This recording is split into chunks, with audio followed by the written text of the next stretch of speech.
Hello, my name is LaDamin Key, and the mental health disorder I'll be talking about today is the bipolar disorder and the negative stigmas behind it. So, there are four types of bipolar disorders. Bipolar 1, which is an illness in which people have experienced one or more episodes of mania. Manic episodes last almost 7 days or severe enough for hospitalization. Bipolar 2 is a suspect of a bipolar disorder in which people experience depressive episodes shifting back and forth with hypomanic episodes but never experience full-blown mania. Cyclomania, a chronic unstable mood state in which people experience hypomania and mild depression for at least 2 years. Bipolar disorder, or otherwise specified, this is when a person does not meet the criteria for bipolar 1, 2, or cyclomania, but has still experienced periods of clinically significant abnormal mood evaluation. So I have some charts here, and the first chart that talks about high energy, self-motivation, inattention, enhanced self-confidence, high mind, the talkative flight of thinking. I think most people think that when, people are going through a bipolar manic episode that they're always violent or dangerous, when really they could either look happy, they could look sad, or they could be angry. So that's like a misconception that is like really big in society.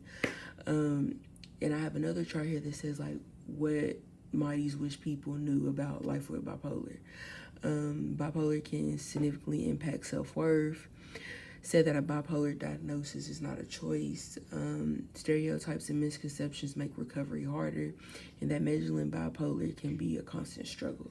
I think a lot of people in society do not realize like how much of an effect it is on that person, and more so they think of it as a trend.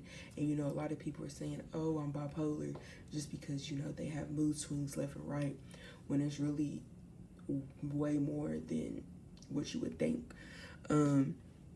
Bipolar people commonly have issues with work and quitting and changing and all these different things. So it's more than just what the media and society puts out there than just being mad. Like sometimes they can't stay focused on one certain thing. So the chart here that talks about race, I really like that I added this in here because as a person that's part of the Black community, when it comes to mental health disorders and the stigma behind it in the community, it's sometimes not taken that serious, and they think a child or an adult is just acting out or wants attention instead of like really taking them to see if there's something wrong. So negative assumptions, myths, people with bipolar disorder are just moody. And a fact behind that would be extreme and low highs are different from regular mood swings and being moody. Bipolar disorder is mostly mania, which is not true. It includes mania, hypomania, and depression. It's not just always just in its manic form. Like they could either be sad or, have just some like low form mania. Mania is fun and exciting. The come down is not the best feeling, and it can be dangerous or mentally harmful. Even though it seems like somebody's out and having fun and doing all that, it's not really true. People can stop taking their medication once their bipolar disorder is under control. That's not true as well, because symptoms could come back, or it's something that you need to talk to your provider about, because just taking it off, you could have an episode at any time. So politically, there is a thing called the involuntary civil commitment process, or judicial hospitalization, which allows states to hospitalize patients against their will if a certain criteria is met. And what I think about this and how that relates to talking about the bipolar disorder is that, somebody could be going through a manic episode and automatically be hospitalized.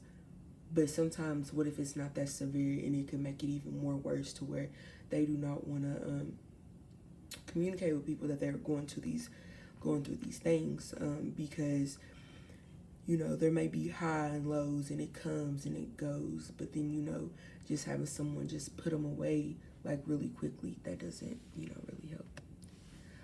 Negative imaging and viewpoints, they're crazy, dangerous, not mentally stable enough to take care of people, and violent. And the last thing I want to talk on is a person who suffers from bipolar 2 diagnosis. It was really hard to accept that diagnosis from, the experience and the viewpoint. I was like, I think people are going to think I'm crazy. So it took me a minute to understand it, but I've grown to accept and love it.